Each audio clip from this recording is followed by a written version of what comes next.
I'm a firm believer that when you're building an online business, especially as a coach or a thought leader or someone looking to monetize their coaching skill or some type of expertise, or coaching is a component of their offering, you really need to know top 5 skill sets that it takes to run your business, because you don't want to be hamstrung or limited by some hire that knows how to send your marketing newsletter and you have no idea how to craft your marketing newsletter. First of all, what kind of got you in the journey of getting interested in digital marketing and all of that stuff in the first place? Was it something that you had an interest in from an early age? Did you stumble into it? How'd that all work out? I absolutely stumbled into it. I mean, I've been an entrepreneur since I was 17. I had my first commission-only sales gig at 17 and went to my first sales conference, got looped into personal development, and it came back to online marketing and sales. And so instead of going out there and trying to do marketing and sales for myself, building a speaking business, I was like, I'm going to get paid how to learn, or I'm going to get paid to learn, and I'm going to do it for other people. And so that's really what got me into online marketing. And for past 13, 14 years, I've been doing online marketing for authors, speakers, coaches, thought leaders, and personal brands.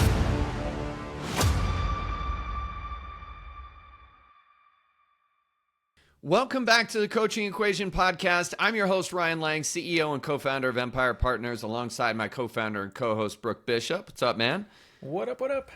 And we got a special guest in the house today, the founder of Spiffy Checkouts. Michael Hunter is with us today. What's up, man? How are you? Hey, I'm doing great. Thanks so much for having me. Bro, I've been really, really excited for this conversation for a number of different reasons. I think that you've got an incredible story that our audience is really going to resonate with. And I want to talk about Spiffy too, and all of that stuff. But before we even go there, I want to ask, first of all, what kind of got you in the journey of getting interested in digital marketing and all of that stuff in the first place? Was it something that you had an interest in from an early age? Did you stumble into it? How'd that all work out? Yeah, I mean, I absolutely stumbled into it. I mean, I've been an entrepreneur since I was 17. I had my first commission-only sales gig at 17, and just ended up crushing it for a 17-year-old, relatively speaking, at that time in my life. Went to my first sales conference, got looped into personal development, learned about this guy named Tony Robbins, and realized somewhere along the line in that short time frame that being a public speaker was the highest paid profession. Saw the impact that was being had as well, and I was like, I want to do that. And so I was 17, 18-year-old kid at the time. It's like, no one's going to listen to me on how to live a good life or like take life advice from a kid. And so like, all right, what's the skill set I need to learn in order to do that someday? And it came back to online marketing and sales. And so instead of going out there and trying to do marketing and sales for myself, building a speaking business, I was like, I'm going to get paid how to learn, or I'm going to get paid to learn, and I'm going to do it for other people. And so that's really what got me into online marketing. And for the past 13, 14 years, I've been doing online marketing for authors, speakers, coaches, thought leaders, and personal brands. That's so cool, bro. All roads lead to Tony. I tried to leave the company, but it keeps falling back. How is it every time? No, that's awesome, man. Yeah. That's way cool. Michael, I want to ask too. I mean, we're going to talk lots about marketing and offers and all kinds of stuff like that today, but I don't think I realized the piece about sales, and I would love to hear from you. There's so many people who we work with, because Brooke and I both have very deep sales backgrounds as well. And we have our sales mastery program, Close Everyone. We work with so many people who are deathly afraid of sales. It doesn't feel good. I don't like it. It's hard. It feels intimidating. And somebody out there listening to this is either in that spot or they're early on in their journey. And I'm curious for you at 17 years old, because similarly, I think, I was like 15 or something like that when I first started selling something. What do you think it did for you to have a commission-only sales job at 17 years old? What do you think in terms of development and kind of getting over that hump early? How did that help you later on in entrepreneurship? Yeah, I mean, for better or worse, it ruined me. I mean, at the time I was 17, and it was that summer between senior year of high school and freshman year of college. And for the first time, I had a summer where I didn't have any sports, and I decided not to play college sports, just turn the page. I had some opportunities to do so, and so all the jobs I wanted, you needed to be 18. And so I actually went and worked for a family friend's company as an employee. It's a catering business, just like waiting tables, setting up these pop-up, really awesome dining experiences, getting paid $15 an hour. And then, a couple, maybe like 3 or 4 weeks after I started that, I got this letter in the mail, and it was like $15 base pay, plus commission, or commission, $15 base pay minimum or commission. It was kind of this weird commission structure where it was commission only, but you kind of had a base. And long story short, it ended up being Cutco kitchen knives. And my mom had owned Cutco kitchen knives from some other kid that came along, 10, 15 years before me, and I used them every single night for dinner. And I firmly believed in the product. I was a raving fanatic of it. I thought the best knives in the world, especially after I learned more about the company and, the background and the quality of the product and so on and so forth. So kind of going back to what you were talking about, like most people's experience with salespeople is with unqualified, low training salespeople. And they feel schmarmy and they feel sleazy. And so a lot of the resistance is just based off of our negative experiences with people that aren't really trained or professional. Yeah. And they're peddling products where no matter how much of a sales job someone does, you're not interested. So number one, you have to have a product that you firmly believe in.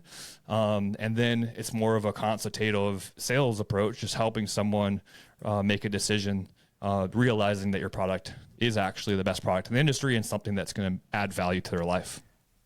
Dude, you just outed one of my top recruiting centers. So speaking of Tony Robbins, when I was looking for salespeople, and I'm going, okay, I need people who are already trained up, who have already cut their teeth, who did the hard work, because selling door to door is not easy, and Cutco is so huge on getting referrals. That's dope that you started there, and that is a training ground like no other. But if anybody's needing to get good recruits, go find some Cutco sales peeps and pull them away. But anyways, hopefully nobody from Cutco is listening today. Oh, dude, that's super cool. So you kind of got into personal development, and you've really, from personal development, it kind of boiled down to like, hey, if I'm going to really figure this out, it's got to be sales, it's got to be marketing. And how did kind of the marketing journey start to unfold? Because, you had some really cool opportunities earlier in your marketing career, working for some pretty, some pretty amazing people. Yeah, and I mean, it really comes back to the economic landscape when I started my marketing company. So I was in college during the Great Recession, started in the fall of 2007, 2008, 2009, 2010, graduated in 2011. I saw kids and friends a couple years ahead of me graduating in their degree, with a degree, not getting a job in their discipline. And so being a little bit of an entrepreneur, starting some side hustles in college, realized, okay, if I'm going to get a job at all, most likely out of college, I'm going to need to create it. And right around that time, Facebook opened up their platform for businesses, business pages. This is way before even Facebook ads. And at that time, I realized, hey, I've been using this social media thing. I understand it better than anyone else, just because of what I was doing from a business perspective. I was already using social media for my business. So I realized I had a skill that was valuable in the marketplace. Started as a social media marketing company for small businesses. And at the beginning, you have to take money from anyone and everyone that's willing to pay you just to, make ends meet. But quickly niched down to authors, speakers, coaches, personal brands. And once I niched down, started working with bigger and bigger and bigger clients, all the way to working with a bunch of household names. And so, relatively quickly, I would say, but it was probably like a 3 or 4 year process to really start crushing it, just by nature of the economy and that time period. But ultimately, it just came down to getting really clear on a niche market, building specialized skills in that market, getting results for clients, and gradually working up to some of the biggest names in the industry. I'm just curious, during that time frame, during that 3 to 4 year time frame from kind of ground zero to working for some really big names, are there any key points that you can kind of point to for you personally where it was like, oh shit, this is harder than I thought it was going to be, or wow, this is tough enough that I might have to pack it in and do something else? Were there any key moments for you where you kind of really had to forge ahead like that come to mind? Oh yeah, absolutely. I mean, it was miserable. I wanted to quit a million times, a lot of the times. And we had, a couple of failed business partnerships. My marketing company, it wasn't my first company. And so I had one of my best friends in college who actually has since passed away, Max Mendoza. He was a marketing major. And so I had started a business. He wanted to start a company. He wanted to be an entrepreneur. And so I was like, sweet, like I can help my friend Max and my other friend Mike start this marketing company. And I can have a marketing company in my back pocket to implement all the other crazy ideas I had. Long story short, those business partnerships didn't come to fruition the way I thought I would. And I ended up being the sole owner of the business and building it all on my own. And so that brought a lot of complexities and, really building the exact thing I was trying to avoid. And then also along that path, I was cutting my teeth on marketing, working with really good clients, driving results, but I kept losing these really big deals to these guys that were coming out of Infusionsoft, which was a big tech platform back there. And we specialized in authors, speakers, coaches, thought leaders who were using Infusionsoft, because anyone and everyone that was generating results at that time was using Infusionsoft. So that was kind of a qualifier for us. Like, if you're not using Infusionsoft, you either need to get on it or you're just not a fit for where our ideal client. And so these guys were coming out of Infusionsoft, either leaving on their own accord or getting laid off, and they weren't even in the marketing department. They weren't even good in the software, but I kept losing these deals because these guys used to work in Infusionsoft. And so actually I live here in Phoenix, Arizona. Infusionsoft, now Keep, is headquartered here. And I had one of my friends get a job in the social media department in 2013.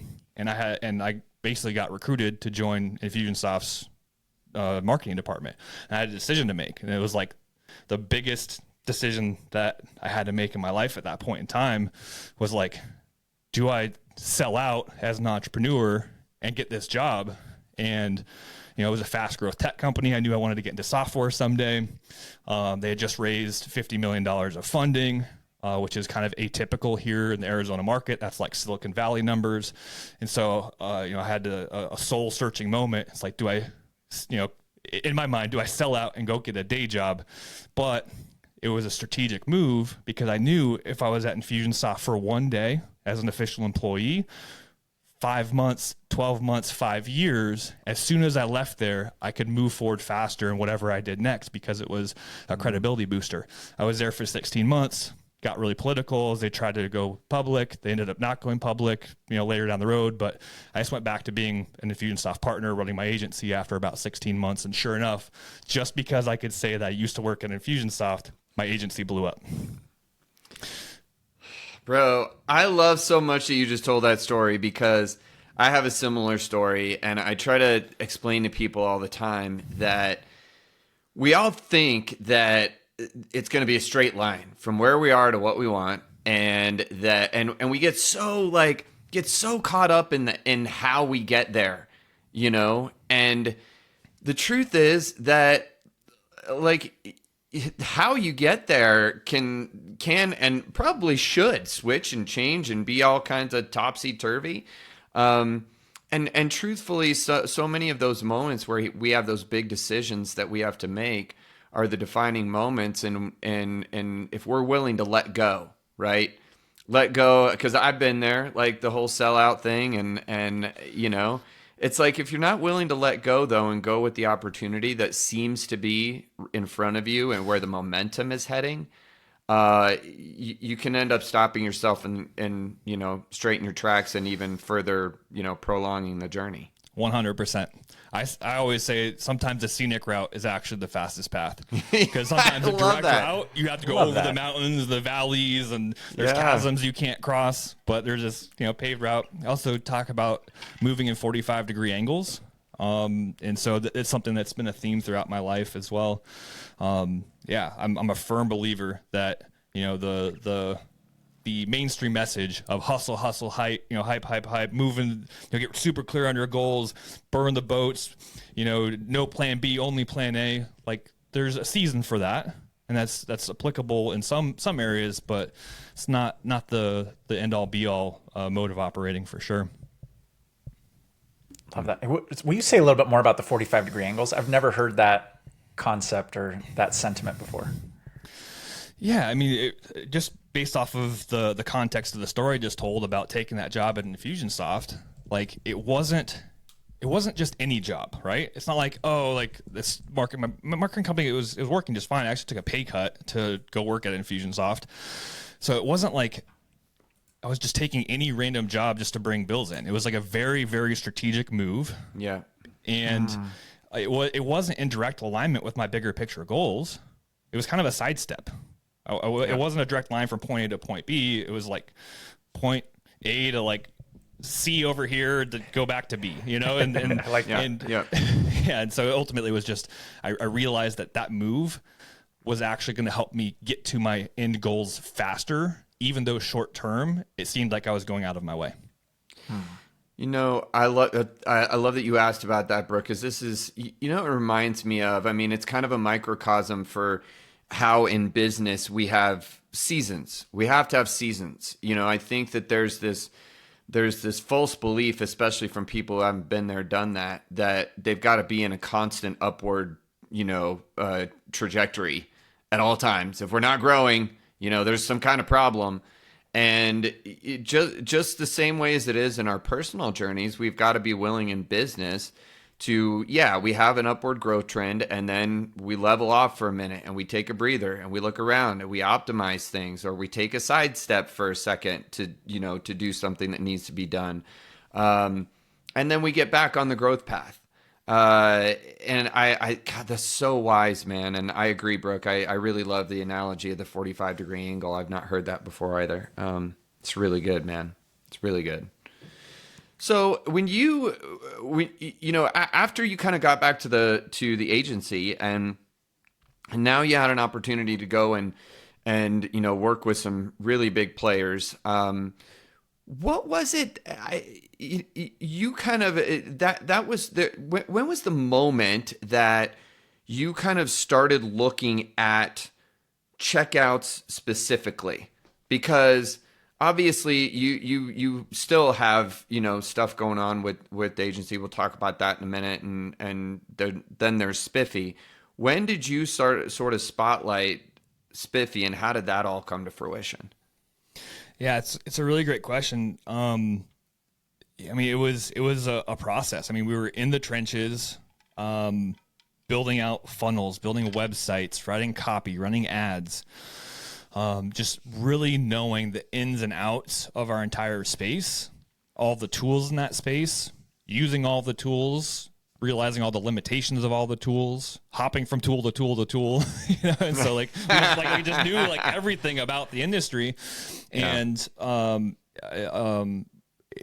really what led to checkouts and Spiffy was we started customizing Infusionsoft order forms, custom coding for our clients' big product launches.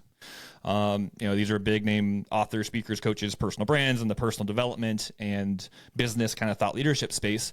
They do these big promotions, affiliate promotions, internal promotions to their own list. And the price point and the economics of that marketing campaign, the price point of their product and the economics of that marketing campaign made a lot of sense for them to spend some money optimizing and smoothing out the checkout experience.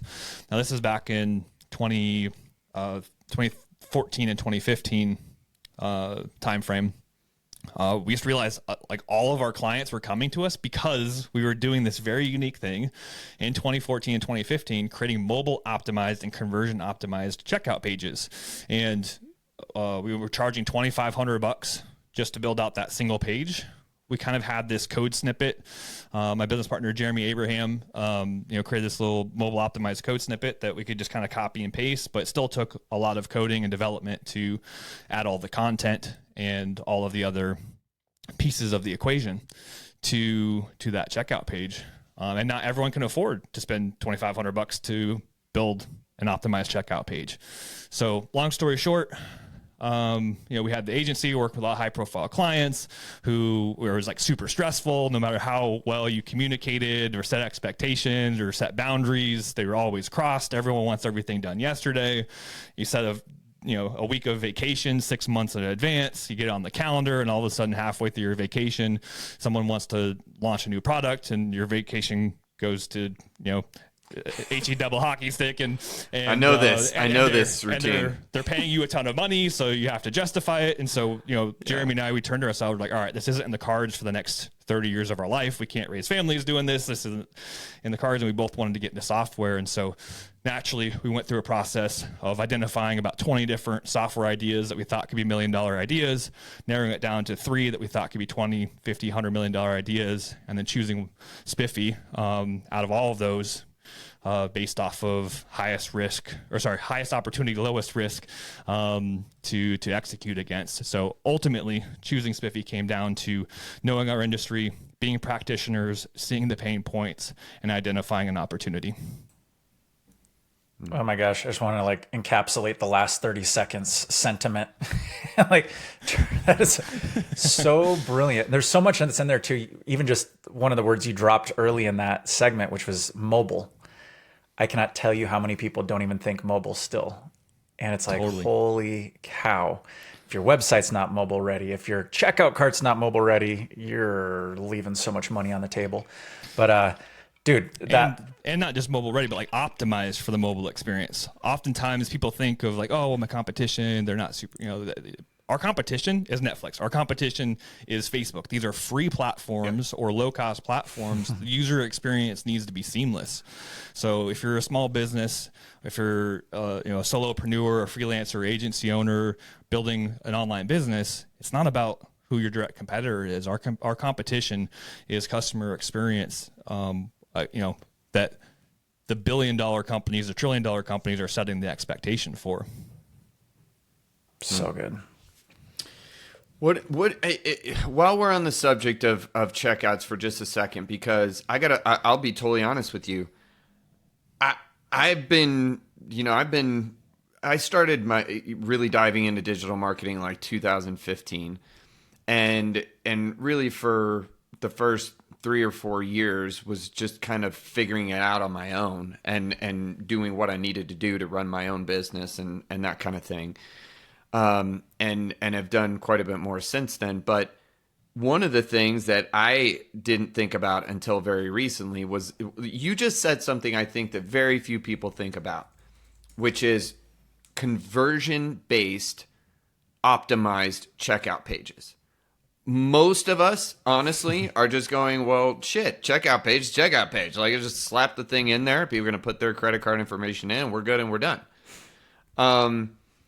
What was it where I'd love to hear, because I'm sure you guys did analytics on this, but what are some of the things that you guys noticed early on? And I know you've got a whole list, and we're going to tee this up, by the way. We're going to give you a super cool tool at the end of this episode to go check out. But what were some of the things early, Michael, that you guys noticed were like, ooh, if this is this way, people are not, if people are not converting? What were some of the keys that you noticed early on when you started studying this? Yeah, well, the first thing is to look at the offer. Luckily, by the time we were building out checkout pages, we were already working with people who already had their offer dialed in, high converting, had some track record.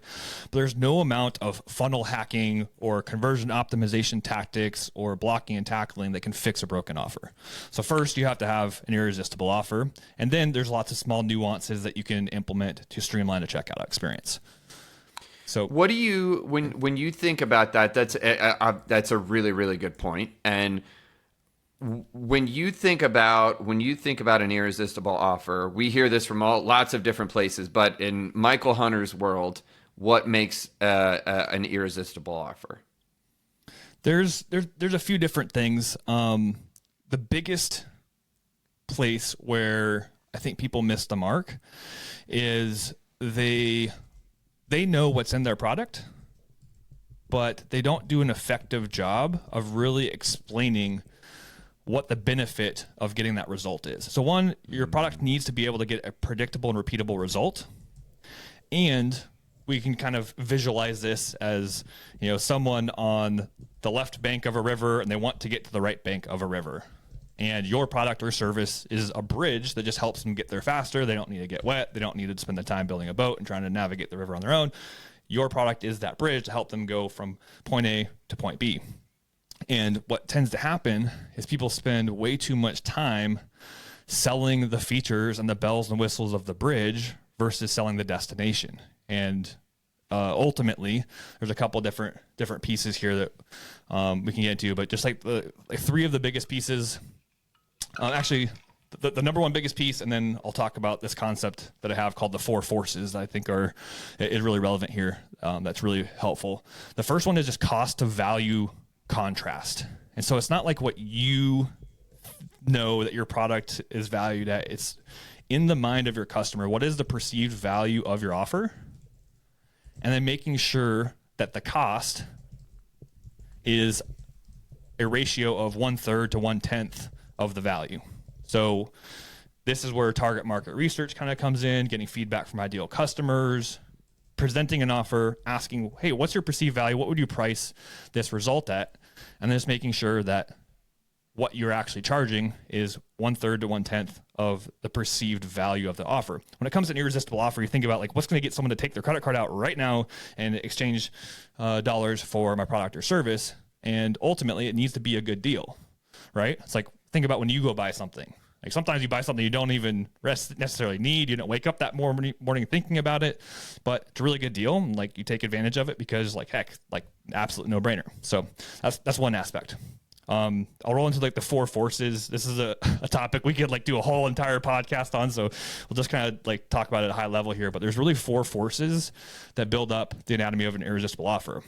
So these are ways where either you might need to retool your product or service with these 4 things in mind, or maybe you don't need to change anything. You just need to change how you talk about it and how you present it.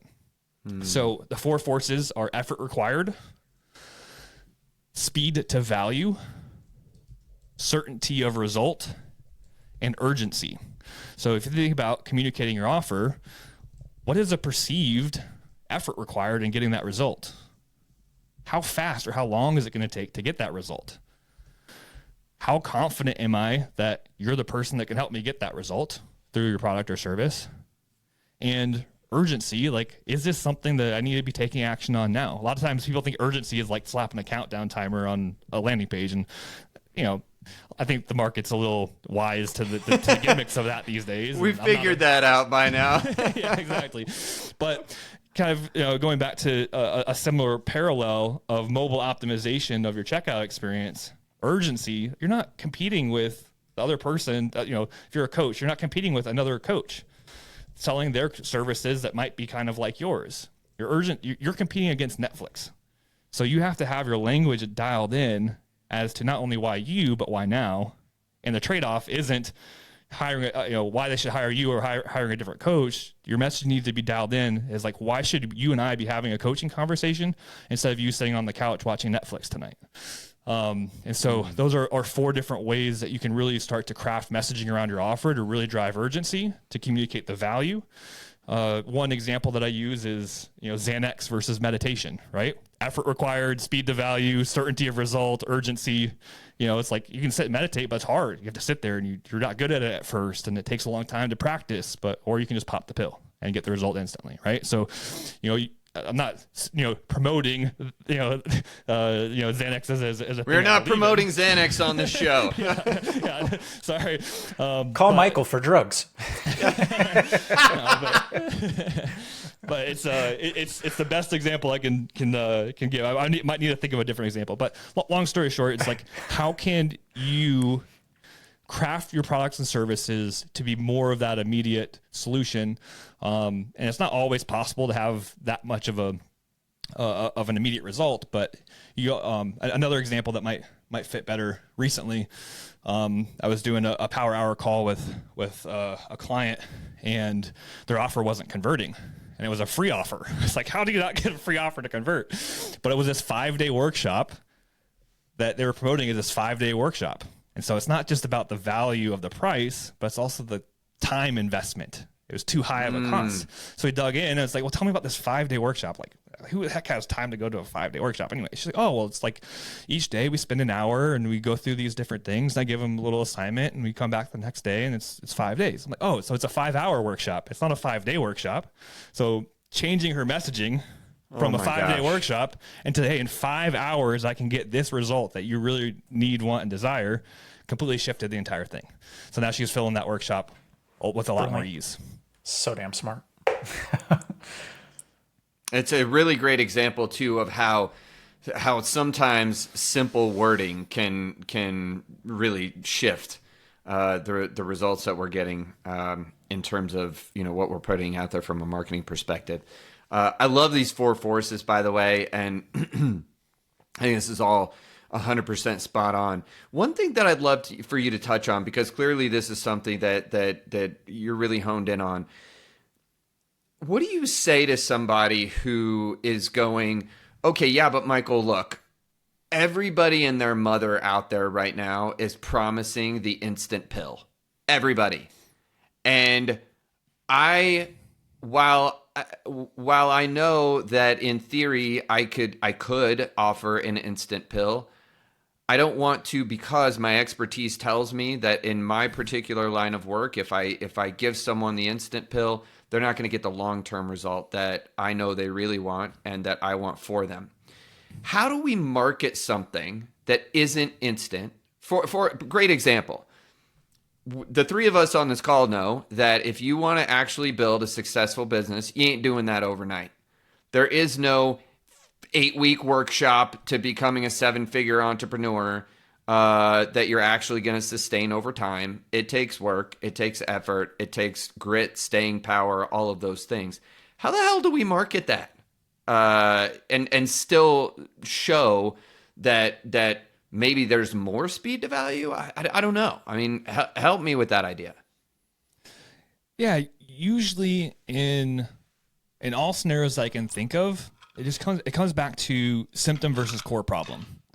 And core problems sometimes alleviate multiple symptoms, but it's something like building a business. Obviously, there's so many different facets to that. But typically, a prospect has some type of symptom that, and probably multiple symptoms, but typically 1 or 2 symptoms that's really on their top level of awareness that they're looking for a solution for. So even though the underlying, thing, whether it's a core problem or something as big as building a successful business that takes, typically takes years or even decades to accomplish. It's about addressing quick wins based off of the symptoms that they're experiencing and helping guide them to a deeper level of conversation, realizing that there's more work to be done than just fixing whatever's top of mind. And so when we talk about building a thought leader business, that's the genesis of the messaging, is like meet them where they're at their current level of awareness and guide their thoughts to realizing that there's a bigger picture that they're missing. One example of this is like, hypothetically speaking, like a restaurant owner. It's like struggling, barely making payroll every single month, really just working long hours. His top of mind level of awareness is, I need more foot traffic. I need more people in my door. I need marketing and I need, people coming into my door. Well, the real core problem is that he doesn't have systems. He has no way of like even communicating or marketing back to his existing customers. But if you're the person positioning themselves as the person that helps implement systems in restaurants or whatnot, like he's not looking for you. He's looking for the marketing guy, right? And so how can you position yourself? Maybe marketing isn't like your end all be all, but position yourself with some content online, maybe a small crash course where you deliver on the marketing thing to help him alleviate his immediate symptom and then guide him to understanding actually systems are valuable. And it's lack of systems that are really causing the problem further upstream, because you get someone to come into your restaurant and your food's quality isn't good, and there's no, the service, there's a breakdown, and there's no system in the kitchen, there's no system in the service. just because you had someone come in your door, like they're never coming back. So, there's kind of like a different level of thinking there. So that's kind of how I think about that concept. Correct me if I'm wrong, but it kind of seems like the old adage that I still believe is very true in many cases, about like, tell them what they want and then give them what they need. Kind of a situation. I think I love this point, Michael, because I think it boils down to being willing to really know what people are actually looking for and wanting, whether it's what they actually need or they don't. I remember back in when I first got into coaching, I was in the health and fitness space, and I remember when I had the aha around like, well, I could write you the best nutrition plan on the face of the earth. I can give you the best training plan on the face of the earth. And all of it is shit if your mindset is trash. And I was like, oh gosh, I just want to go tell the whole world. You just got to get it right up here. And then all the rest is easy, right? And I remember that was really in the early days of me trying to run my business, and I was trying to write marketing messages around that, and it's just failing miserably, as you can imagine, because nobody wants to hear that.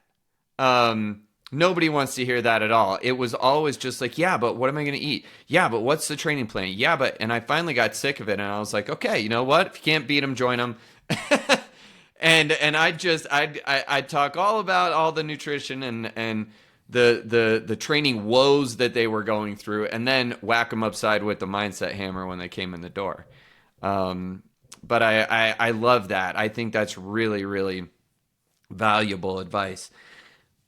When you talk about personal branding and quite a bit about this, especially with some of the people that you've worked with, and I'm curious, what do you feel like, because this is kind of a topic that comes up pretty often in our world these days.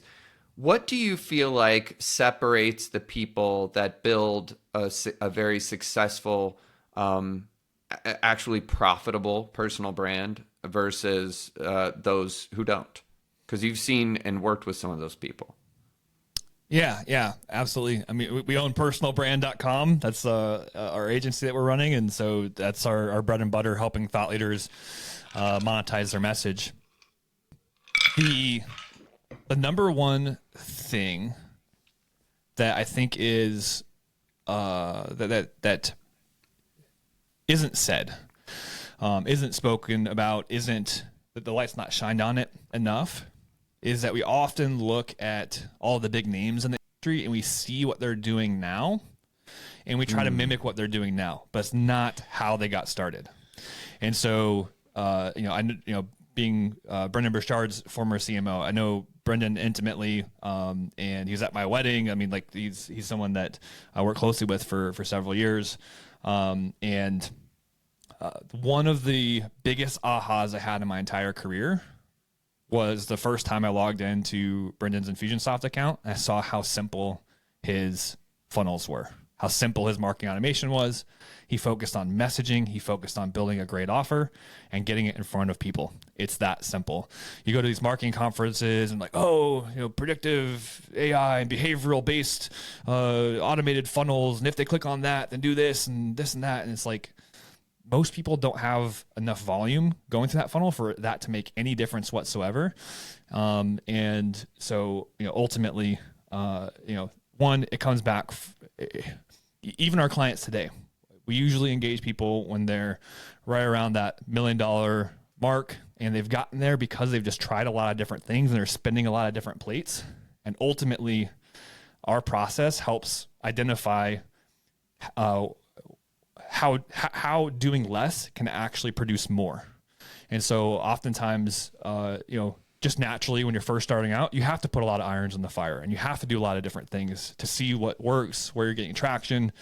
However, once you start to get traction, it's about optimizing and really refining your business around what's working and letting everything else fall away. This is such a key point because you're listening to this right now. You may want to go back and replay the last like minute and a half, because what I heard you just say is do the simple things, do them well, double down when it's going well instead of chasing the shiny new toy. Absolutely. I mean, over the last amazing, over the last 14 years, I mean, I've talked with thousands and thousands and thousands of people building online businesses, and I've seen just about everything you can possibly see. And the people that are having the most success are building within the constraints of tools that are out there. They're looking at the tool, they're looking at its limitations. All tools have limitations. There's no tool that's going to be perfectly exactly what you picture in your mind. So keep it simple. Don't overcomplicate things. Focus on delivering a result for clients. And that's really what is one of the key recipes of success. You work in an industry that, so with most of our clients being in the coaching industry, it's a space where we have a lot of solopreneurs, single coaches that are trying to kind of figure it all out and that kind of thing. And most of them dabble in marketing. They try to wrap their brain around it. Oftentimes it's not necessarily their expertise. I'm curious for you, because you've seen this in so many different ways, both as a business owner and then working, in your own business, and then working in the marketing space. You see plenty of people that come to you that I'm sure either want to do their own marketing, and maybe some of them should be and some of them shouldn't be. How do we figure out in business what are the things that we should be doing, and what are the things that we really ought to try to find better practitioners than we are to help us with? How do we figure that out? Oh man, that's a deep question to unpack. I'm trying to think of a way to offer a concise message there. I mean, one of the biggest things in something that I wish I would have done earlier in my career was actually find a mentor. And someone that was a little bit more hands-on. I have lots of mentors through books, through online programs, through YouTube videos. I mean, when I was in college, I would, go to I didn't drink. I would go to a party, see my friends. I'd leave like right when the party was getting good, and I'd go home and I'd literally hop on YouTube and I'd watch Tony Robbins videos. It's like that was my mentorship, right? But there's something to be said about having someone that that is hands-on, that can give you tailored advice. So I would say that's the first step. The next step is like really knowing yourself. And there's things that you're good at that you don't like doing, and there's things that you're just not good at and you don't even know you should do. And so oftentimes that's the ladder is the thing that hangs us up. It's like the things that we don't know that we need to know, that there's no way of us knowing unless someone tells us, and typically we're delegating things that we're actually kind of good at and probably we should still be doing, but we're delegating that to someone else just because it's something that we don't like to do, and you're delegating the wrong things. And so, ultimately you want to really know yourself, know your skill set. I'm a firm believer that when you're building an online business, especially as a coach or a thought leader or someone looking to monetize their coaching skill or some type of expertise, or coaching is a component of their offering, you really need to know the top 5 skill sets that it takes to run your business, because you don't want to be hamstrung or limited by some hire that knows how to send your marketing newsletter and you have no idea how to craft a marketing newsletter, for an example. You should know how to run a Facebook ad if your Facebook, if running ads is a critical part of your business. It's not saying that you're the best in the world at it, but when push comes to shove, until you find, need to replace your ads person because they leave or they go start their own thing, you need to know the top 5 what are the top 5 skill sets to effectively run your business, and how can you be proficient in each of those areas. And that's a great place to start. Brendan, a good example. He built an 8-figure thought leader business without hiring a single marketing person. He built all of his pages. He built his website. He built his funnels. They were very, very basic and simple. I was his first full-time marketing hire, and I built out his first entire marketing team. And again, I was blown away at how much he accomplished keeping things simple, doing things on his own accord. At that time, his website honestly looked terrible. It was very bad. Like, he built it himself in HTML. So like, the landscapes changed, the games changed, aesthetics and presenting yourself and having a really great website actually is way more important these days than it was 10 years ago. And so again, the dynamics have slightly shifted, but the principle still stands. Keep things simple, play within your skill set, develop your skill set, and go from there. And you opened a loop, so I'd be remiss if I didn't ask for like, what are the 5 things? I'm like, what are the 5 things? Yeah, it varies person to person, right? Like, if you are really good on camera and really good speaking your expertise, the 5 skills might be podcasting, video editing. I think copywriting is a non-negotiable.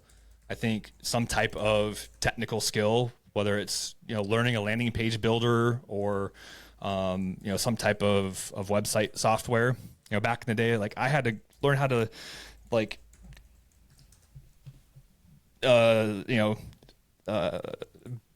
manually upload all the WordPress files to a server, like spin up a server, install WordPress, and like do all this. It was so technical. Now you press like 3 buttons and it's done. Things that used to take me 2 hours to do and figure out on my own. So like, true. it's just not even a thing anymore. So Yep. Those 5 skills, I think, are different to everyone based off your current skill set, how you want to make an impact. I think the one non-negotiable is copywriting. Like, every single person building a coaching business or building an online business needs to become an expert copywriter of communicating your message, whether that's written. Copywriting, we think of it being like written words and like typing things out or like emails, but it's your language. And the better you are writing copy, the better you are at speaking more effectively. I love that you brought that up, especially with everyone jumping on the AI bandwagon and just being like, I don't have to write anymore. I'm just going to throw it over to Mr. Technology. So I'm stoked that you just brought that up, man. Really, really insightful. I think too, and I'm glad you just brought that up, because I think that in general, one of the things, and correct me if you think I'm wrong, Michael, but I think that in today's day and age, really, even beyond, it used to be that literally it was be a good copywriter. You literally had to either be able to write your own copy, speak your own copy, whatever it might be. But I think today what gets missed is that, to Brooke's point, I think a lot of people think like, oh, I don't have to care about this anymore because I'm just going to feed it to ChatGPT or another AI bot and it's going to do it for me.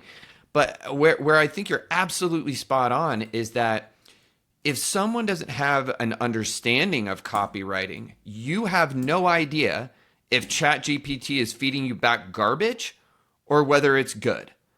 And you also have no idea whether, you don't have the ability to craft it in a way that's unique and specific to you and your message and your specific and, unique client.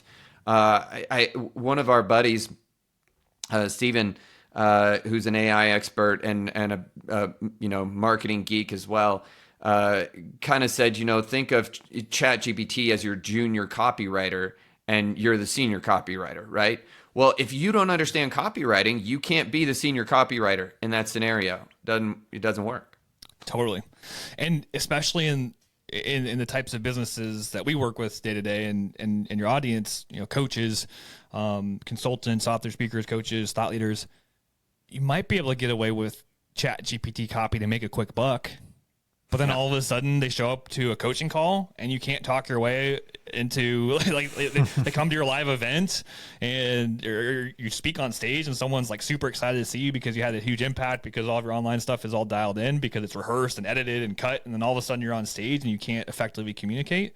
Like there's a point where your shortcuts will come to bite you in the rear end. And so it's all about building the skill set. And again, you don't need to be the world's best copywriter, but you need to be proficient. And it's not saying that you need to write your copy always and forever until the end of time. But when you become proficient at it, to your point, you can recognize good copy from bad copy. You can be more effective at hiring copywriters, developing talent within your team. All of these things are really important when you have a baseline understanding of all the skills that are needed to effectively run your business. It's so wise, man. Yeah, so wise. I want to ask you one final question before we start to kind of wind it down here, because you talked a little bit earlier about the fact that you wish you would have gotten more of a hands-on mentor sooner than you did. What do you feel like you missed early on not having a hands-on mentor and kind of trying to do it through just videos and, well, probably beyond tapes at that point, but videos and books and that kind of stuff? Yeah, I mean, it's hard.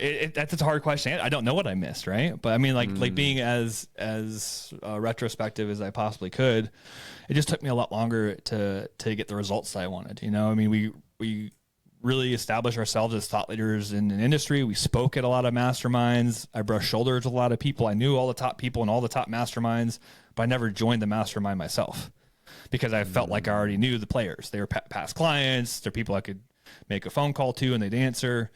But what I realized is there's something powerful about proximity and frequency of touch points. Yes. And so even though I'd run into these people once a year at Traffic Conversion Summit or some other event, right? There's power in frequency. There's power in building shared experiences. There's power in breaking bread over the table, not just, having a quick 15-minute conversation and a follow-up Zoom call the week later, right? And so, I think mentorship can look very specific as far as finding someone that has your exact skill set and is actively, invested in guiding you. But I also think that mentorship could be joining communities that, a lot of these big masterminds, it's $25K, $35K, $100,000 a year. And at face value, you're like, who the heck would spend $25,000 to meet with a group of people 3 times a year? But those are some of the most valuable investments that we've made and will continue to make. And we're looking to double and triple down on those types of investments into the future. Just, the diversity of mentorship, the diversity of expertise, the sharing of knowledge, being in the room with people that are already qualified to afford your services. Like everything starts moving faster when you're in a group of people that are moving and shaking. I mean, yes to all of that. Just yes. That was really good, man. Well, Michael, first of all, I want to say thank you for taking the time today, brother, and really honor you. You're such a great example of, again, somebody who started out on a path and, allowed the path to kind of unfold how it did. And you've done so many really neat and incredible things and you've got such great stories to tell as a result of all the different experiences that you've had. And in addition to that, you're just a good dude. And I know that you're out there doing amazing things in the world. And I want to say this too, I want to be clear that you don't just put lip service to the idea of simplicity, because to be honest with you, when we started using Spiffy checkouts, my first thought was, holy shit, this is simple. I swear to God. And I, I've used every friggin' tool on the face of the planet. And the first thing I thought was, this is simple. I'm like, what's the catch? What am I missing here? Where's the 4 hours of time I'm going to have to put into creating this checkout page? And I want to honor you for that, because I think a lot of times it gets too easy for any of us to say things and give lip service to ideas. You actually put them into play in a product and a service that is needed. And I love that. And for the record, we really do love Spiffy. No joke. It is simple, and simple is good. And even at a level of somebody who's dealt with some very complex tools, I don't need complex tools. I need something that works, and I need something that works quickly, and when I need it to work. Ryan literally called me. He's like, dude, this thing is awesome. It's so easy. Never done that with any other piece of tech that we've ever invested in. So yeah, it's awesome. So true. So listen, I teased this earlier, and Michael earlier talked about conversions and, some of the things that you need to be paying attention to with regard to conversions. And if you want an actual list, they've got a fantastic checklist that you can grab. If you go to spiffy.co /checklist that you can download, and it's 12 tactics to boost your conversions at checkout. This is something I think everybody ought to get their hands on, especially for crying out loud. It's free. And we're going to link some other stuff up in the show notes. If you're interested in signing up for Spiffy, you can go to www.empirepartners.io/Spiffy. And we've linked that up for you there. We'll put that in the show notes as well. And Michael, again, thank you, dude. I hope, honestly, I feel like we've got like a bazillion episodes of stuff to unpack here. So I'd love to do it again sometime, brother. Yeah, absolutely. Have me back. I'd love to dig into some of these concepts further and have a follow-up conversation. These are topics that I'm deeply passionate about, and especially the people that you're serving and the impact you're having in the world. Just grateful to have the opportunity to share with your community. Appreciate it, brother. Well, thank you for listening to this episode of the Coaching Equation podcast, and we'll see you on the flip side. Take care.